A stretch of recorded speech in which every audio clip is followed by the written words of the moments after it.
Heal pain ಅಥವಾ ಹಿಮ್ಮಡಿ ನೋವು, ಬೆಳಗ್ಗೆ ಎದ್ದ ತಕ್ಷಣ ಹೆಜ್ಜೆ ಇಡಲು ಕಷ್ಟ ಆಗುತ್ತೆ, ಕುತ್ಕೊಂಡು ಎದ್ದು ನಡೆಯುವಾಗ ಹಿಮ್ಮಡಿಯಲ್ಲಿ ತುಂಬ ನೋವು ಬರುತ್ತೆ, ಸ್ವಲ್ಪ ನಡೆದ ತಕ್ಷಣ ನೋವಲ್ಲಿ ಕಡಿಮೆ ಕಾಣುವಂಥದ್ದು, ಈ ಥರ ಸಮಸ್ಯೆಯನ್ನು ನೀವೆಲ್ಲರೂ ಅನುಭವಿಸಿರ್ತೀರಿ.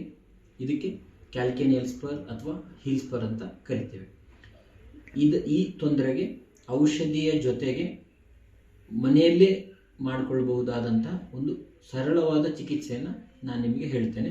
ಅದುವೇ ಇಷ್ಟಿಕಾ ಸ್ವೇದ, ಅಂದರೆ ಕೆಂಪು ಇಟ್ಟಿಗೆಯಿಂದ ಶಾಖ ಕೊಡುವಂಥದ್ದು.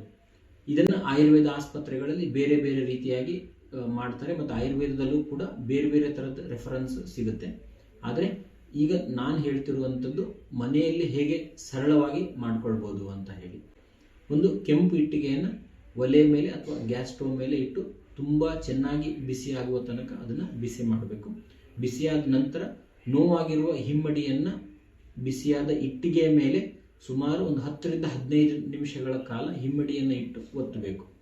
ಓಕೆ, ತುಂಬ ನೋವಿದ್ದಾಗ ದಿನಕ್ಕೆ 2 ಬಾರಿ, ಅಂದರೆ ಬೆಳಗ್ಗೆ ಮತ್ತು ಸಂಜೆ ಮಾಡಬೇಕಾಗುತ್ತೆ. ನೋವು ಕಡಿಮೆ ಇದ್ದಲ್ಲಿ ದಿನಕ್ಕೆ 1 ಬಾರಿ ಮಾಡಿದರೆ ಸಾಕಾಗುತ್ತೆ, ಬೆಳಗ್ಗೆ ಅಥವಾ ಸಂಜೆ. ಓಕೆ, ಸೊ ನಂತರ ಇದನ್ನು ಎಷ್ಟು ದಿನ ಮಾಡಬೇಕು ಅಂತ ಹೇಳಿ. ಇದನ್ನು ನೋವು ಇರುವ ತನಕ, ಅಂದರೆ ಹಿಮ್ಮಡಿ ನೋವು ಇರುವ ತನಕ ಮಾಡ್ಕೊಳ್ಬೋದು. ಆದರೆ ಜಾಗ್ರತೆ ವಹಿಸಬೇಕಾಗಿರುವ ವಿಷಯ ಏನಂತಂದರೆ ಚರ್ಮ ಸುಟ್ಟು ಹೋಗಬಾರ್ದು, ಅಷ್ಟು ಹೀಟನ್ನು ನೀವು ನೋಡಿಕೊಂಡು ಅದರ ಮೇಲೆ ಕಾಲಿಡಬೇಕು.